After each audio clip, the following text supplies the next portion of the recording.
Hai, Assalamualaikum warahmatullahi wabarakatuh. Apa kabar sahabat? Saya berdoa Anda semua dalam keadaan baik dan sehat walafiat. Pada kesempatan kali ini, saya akan melanjutkan video saya yang kedua mengenai aktivitas menggunting. Bagi sahabat yang belum melihat video saya yang pertama tentang aktivitas mengajarkan anak menggunting, sahabat bisa kunjungi channel YouTube saya yaitu Rumah Sensori untuk melihat bagian pertama. Karena di bagian kedua ini merupakan sambungan dari bagian yang pertama. Karena saya lihat begitu besar antusias sahabat sensori semuanya, maka saya mengajarkan di tahap selanjutnya. Pertama, yang sahabat harus sediakan adalah kertas bekas yang intensitasnya tebal. Kemudian adalah kertas kuarto yang sudah dipotong sedemikian rupa ukurannya. Lalu kemudian tentunya gunting. Baik sahabat, jika sahabat sudah melihat di video saya yang sebelumnya, pasti sahabat mengerti bahwa ketika menggunting, kita menggunakan aktivitas dua sisi tangan, yaitu sisi kanan dan sisi kiri.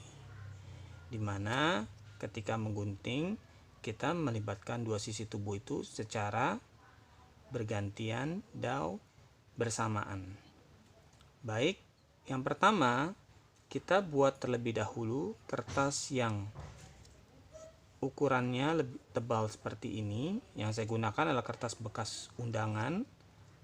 Saya bisa potong kecil seperti ini. Kenapa? Karena dengan ukuran kecil seperti ini anak akan memotongnya lebih mudah tanpa ia mengalami kesulitan bahwa ia harus berkali-kali buka tutup gunting. Dengan seperti ini ia tinggal menggunting saja seperti ini. Setelah anak mahir menggunting seperti ini, tingkatkan lebar kertasnya. Jika sebelumnya seperti ini, kita bisa buat menjadi 2 kalinya lebih tebal. Dengan harapan apa? Supaya anak bisa belajar bahwa ia harus membukanya lebih lebar lagi sehingga bisa memasukkan kertas langsung ke sisi dalam gunting, lalu ia cukup sekali saja memotong. Dan apabila anak memotongnya seperti ini, maka ia akan belajar bagaimana caranya membuka dan melanjutkan potongan tepat di bekas guntingan yang pertama. Tapi biasanya untuk tahap awal pasti anak akan sulit sekali untuk bisa menempatkan kembali gunting ke sisi yang sudah ia gunting. Makanya saya sarankan ada baiknya untuk mengajarkan anak untuk membuka guntingnya agak lebar, lalu minta ia memasukkan ke lebih dalam, lalu setelah masuk seperti ini baru bisa minta anak untuk memotongnya. Jadi anak cukup sekali saja memotongnya. Apabila ia sudah bisa seperti ini, lanjut kita bikin lebih lebar lagi kertasnya. Setelah lebar, jadi anak lebih belajar lagi bahwa ia harus membuka lebih lebar lagi guntingnya sehingga ia cukup memotong 1 kali saja. Terakhir bisa kita lebih lebar lagi. Sampai sebatas mana lebarnya? Sampai sebatas maksimal lebar gunting. Kemudian cukup ia hanya 1 kali saja memotong seperti ini. Sehingga anak akan belajar bahwa ia harus buka dan tutup. Buka, tutup gunting. Jadi tidak hanya cukup di omongan saja. Dengan siasat ukuran kertas seperti ini, kita bisa meminta anak untuk buka gunting lebih lebar tanpa harus dipaksa. Sebelum melanjutkan menonton, jangan lupa untuk subscribe channel YouTube Rumah Sensori agar tidak ketinggalan video-video edukasi lainnya. Dan jangan lupa like, komen, dan share video ini agar lebih banyak lagi yang bisa belajar bersama dengan kita. Terima kasih. Baik, berikutnya, setelah anak mahir seperti itu, kita bisa kembali ke ukuran yang lebih kecil, tetapi dengan pola garis yang sudah kita siapkan. Saya sarankan kertas yang digunakan ada baiknya kertas berwarna putih dan garis harus dibuat dengan warna yang cukup jelas sehingga anak bisa mengerti bahwa ia harus memotong tepat di garis. Dan ada baiknya garisnya yang diminta pada anak adalah garis lurus terlebih dahulu. Dan sekali lagi lebarnya ada baiknya adalah selebar seukuran gunting terlebih dahulu. Tidak boleh lebih dari lebar gunting. Setelah anak mampu memotong dengan pola garis lurus seperti ini, kita bisa membuat pola garis miring seperti ini. Ya, ketika anak memegang kertas seperti ini, yang kita harus pastikan adalah anak memegang di sisi seperti ini, bukan seperti ini.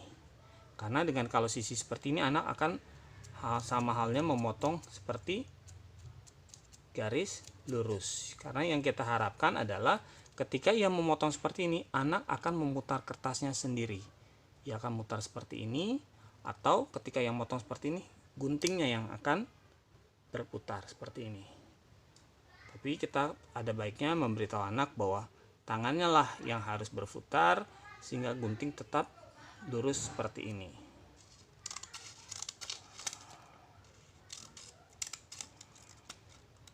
Setelah anak bisa mutar seperti ini, kita bisa membuat garis yang miring sebaliknya seperti ini. Minta anak juga untuk coba untuk miring seperti ini. Setelah dimegang seperti ini, ya, minta ia membuat miring seperti ini.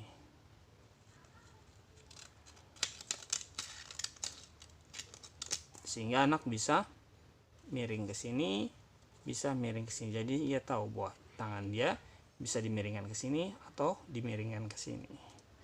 Baik, selanjutnya setelah anak mampu bermanuver ke kiri dan ke kanan, kita bisa membuat pola garis zigzag seperti ini dengan harapan anak mampu bermanuver lebih. Contohnya seperti ini, anak setelah memotong seperti ini, ia akan mutar seperti ini. Setelah mutar seperti ini, dia akan balik lagi seperti ini. Dia akan balik seperti ini. Dia akan balik seperti ini. Setelah anak mampu melakukannya dengan baik, sahabat bisa meminta anak untuk menggunting pola yang saya buat seperti ini. Nah, mengapa polanya saya buat seperti ini? Karena dengan bola seperti ini di angka 1, anak akan belajar untuk hanya menggunting 1 kali saja. Tetapi di pola yang kedua, kita bisa meminta anak untuk dia hanya memotong 2 kali. Tetapi di bentuk yang ketiga, kita bisa meminta anak untuk menggunting 3 kali. Barulah yang di keempat, kita meminta anak untuk menggunting di 4 sisi. Pasti sahabat ketika mengajarkan anak langsung polanya seperti ini. Tidak heran anak mengalami kesulitan karena ia mengalami kesulitan untuk memutarkan kertasnya. Jadi sebaiknya sahabat buat dulu pola seperti ini. Anak diminta motong 1 sisi, diminta motong 2 sisi, lalu diminta untuk potong 3 sisi. Barulah sahabat bikin pola di mana anak harus membuat di keempat sisinya. Oke, baik kita praktekkan. Dengan di pola nomor 1, anak cukup memutarkan sekali. Biasanya anak akan mudah sekali untuk memotongnya. Di pola yang kedua, biasanya anak yang masih baru belajar akan sedikit mengalami kesulitan. Pasti dia akan lebih memilih tidak melanjutkan di sisi sini. Pasti ia akan mutar seperti ini, lalu memotong di sini. Boleh apa tidak seperti itu? Jawabannya adalah boleh. Tidak apa-apa. Yang penting tujuan kita agar anak untuk bermanuver memutarkan kertasnya tercapai. Baik, di aktivitas yang ketiga, kita pasti anak akan menggunting di sisi yang ini terlebih dahulu. Dia akan berhenti, lalu ia akan memotong di sisi yang berikutnya. Setelah itu baru ia akan memotong di sisi yang ketiga. Nah, setelah ini baru minta ia memotong di kertas ini. Di kertas ini pasti anak akan langsung memotong seperti ini. Ya.